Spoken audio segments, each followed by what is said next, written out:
All right, folks, this is Old School from WhatTheBuck.net coming to you live from Valrico, Florida after today's practice.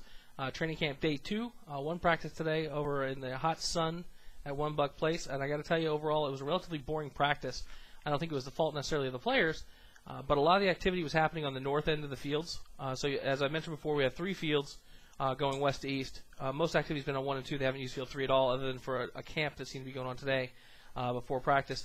The VIPs, friends and family and stuff, the tents are over on the north side, abutting the actual back of the building at One Buck Place. And a lot of the activity early was taking place over there, so you couldn't really get a good view of it no matter where you were in the stands, which is a little bit frustrating. So I had gone in intending to spend some time on the Fat Guys because I have a certain soft spot in my heart for them. But I didn't get a chance to really look at the offensive line, the defensive line, do anything on their own. The defensive line was down doing their handwork and things like that, but there wasn't anything that I could see them locking up with people and really kind of evaluate what was going on until we got to 11 and on 11s later. Neither one of them did any sled work today, which we were in position to watch. So I was relegated once again to watching the quarterbacks. And overall, a couple of notes, and it sounds like a broken record, which sucks, especially considering I probably have been painted as a hater in some regards already. But Josh Freeman did not have a very good day today. I'll explain why I think that.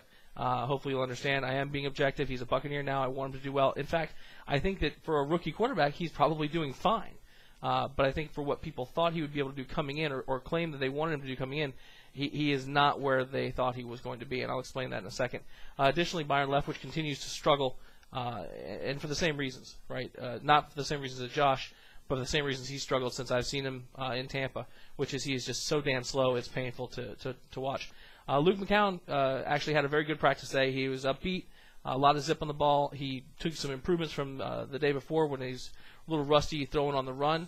And I'll go through a couple of the 7-on-7s and 11-on-11s. These guys kind of demonstrated some of their strengths and weaknesses pretty glaringly. Once again, Josh Johnson doesn't get a whole lot of reps. He gets some time in 7-on-7s. I was talking to Scott Reynolds from Pewter Report. His form looks really good, but we don't get a chance to really see him do anything except for do 7-on-7s. He's making good reads. He's checking the ball down. His form is solid, but I just don't know if he's ever going to get enough playing time or reps to let anyone see that, despite the fact that I think every rep we spend with Byron Leftwich is essentially a waste of time. So when I talked about the quarterbacks, to give you just a sense of the difference between what was going on in 7-on-7s, Luke McCown, who was on the far side of the field, in one session had back-to-back touchdowns that looked to be, and we were on the other end of the field, so it was tough to tell, but probably of 25 to 30 yards or greater. Excellent throws, on-the-money throws, a lot of energy down there. Josh Freeman, who was coming towards us, and I was there with a couple of other folks from the boards. Essentially, if you looked at the receiving group that he had out there and you picked who you thought was the most talented, so if you had 3 guys out there that you didn't know, a back you didn't know, etc., and you end up with Dexter Jackson, it's Dexter Jackson. He's going to get the ball. Additionally, Josh, like most of the quarterbacks on 7-on-7s for some reason, are focusing on the corners. They're not running to the seams. They're not looking on the inside. And it was predictable. And Josh specifically, unlike the day before when I caught him throwing to D-Jack on that nice pass in the corner, which was an excellent throw and an excellent catch, was looking left, looking to D-Jack, looking to Sammy Stroder, and telegraphing everything. And it led to back-to-back picks. It actually could have been triple picks if the DB had not dropped one of them. It was very, very bad. In fact, then he doubled that up by when he did have an opportunity on the left side with Dexter Jackson on single coverage. He didn't make the read. He had his burner out there with single coverage and island. He could have just thrown it into the corner and it would have been 6. It was a rough day. And like I said, he's a rookie quarterback. He's a young guy. These things are going to happen. This isn't about beating him up. It's about this is what we can expect. He's got the physical tools. He's going to have to learn how to play the position. He's going to have to learn the mental aspects of the game. Byron Leftwich doesn't have any excuse. He's got a very strong arm. No one can doubt that. But this guy's in slow motion everywhere. Once again, took multiple sacks or what should have been sacks. Was slow doing everything, but Ken uncorked a couple long bombs to various people, including Michael Clayton, which kind of raised his eyebrows. But I honestly believe in my heart of hearts, if we're going with a youth movement, I don't see where Byron Leftwich fits in. And I know it's cardinal sin to not have a veteran backup. I get it, but I can't believe he would take up a roster spot on this guy. So it was very, very painful to watch that today. In general, practice was slow today. I know that I got a little spoiled with Coach Gruden's camp. They were very upbeat. You're moving from one drill to the next drill. Everyone was moving in quick pace. It was very lethargic today, I thought. And I don't know whether that was by design, whether the guys are tired because they're in pads, or what's going on. Additionally, it was very sloppy today. There were more flags, back-to-back false starts at one point on the 11-11s.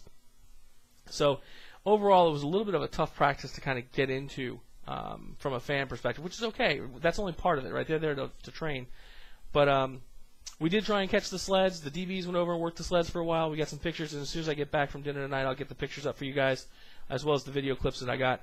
And the tight ends worked the pads. Kellen Winslow looked good today. Kellen Winslow had low pad level, was getting in on blocks, had some nice catches today. All in all, was putting in some really good work, I thought. I don't think there's any mystery on our tight end depth. I think it's, Kellen, Jeremy Stevens, and Gilmore. But, all of them are putting in really good work. So, if you guys remember, Kyle Arrington was victimized by T-Jack yesterday on that video that I posted. Thanks to Scott for linking it from Pewter Report, by the way. He came back and got him a nice pick today off Josh Freeman. Took it back to the house. Played fairly well when I watched him. I noticed the D-line was getting some penetration, and I'm not sure whether it's because they were playing particularly well or that the offensive line wasn't, because I didn't get enough time to watch that go on. Specifically, Wilkerson, White, and Hovan were getting some pretty good penetration, but it did look like everyone was playing fairly well. Now, the linebackers didn't look quite as good to me, though Quincy Black showed a couple things today. Linebackers in general were a little bit high when the running backs were coming through. They seemed too high on the pads. Running backs, conversely, were getting nice and low when they were getting into contact, which would bode well for us, I thought. Another example with Leftwich, it's very up and down. We had trips left, a bunch formation. He hits Kellen Winslow on a really nice out pass out of that set. Really nice throw, good timing, excellent. Comes back on the next play, takes what had to have been close to 8 seconds in the backfield, gets what should have been a sack, throws the ball anyway, and throws a pick. Another note, Jeff Fain, our beloved center, highest paid center in the league. I like Jeff a lot. I think he's a great acquisition. He's playing nasty out there. He was on a screen pass, got down the field probably 15 yards to clear the pile. Looked very good. Another guy that had a pretty good practice from what I could see was Rondé Barber. Rondé was all over the field today. Towards the end of the practice in 11-on-11s, he had a beautiful pass breakup on a quick slant, which is obviously a tough play for a cornerback on an island. Now, it was against Byron Leftwich. He has that slow windup, so he's going to telegraph that more than some of the other quarterbacks. Right, you get a quick release, and that pass is almost impossible to defend unless you're going to jump it. And if you jump it, you can go sluggo on you, and it could be serious trouble. But Rondé was in position, made a terrific play in general. So, like I said, guys, I wish I could tell you more about the practice. When I go back through some of my other notes, maybe I'll have some other perspective when I look at the film that I did take and the pictures. We'll get those up to whatthebuck.net and also try and post them on some of the fan boards that we're participating with. I will be at practice tomorrow, 10:15 to 12:25, and then there's an evening session, 4:55 to 6:50. Get you guys updated. Hopefully you find these things useful.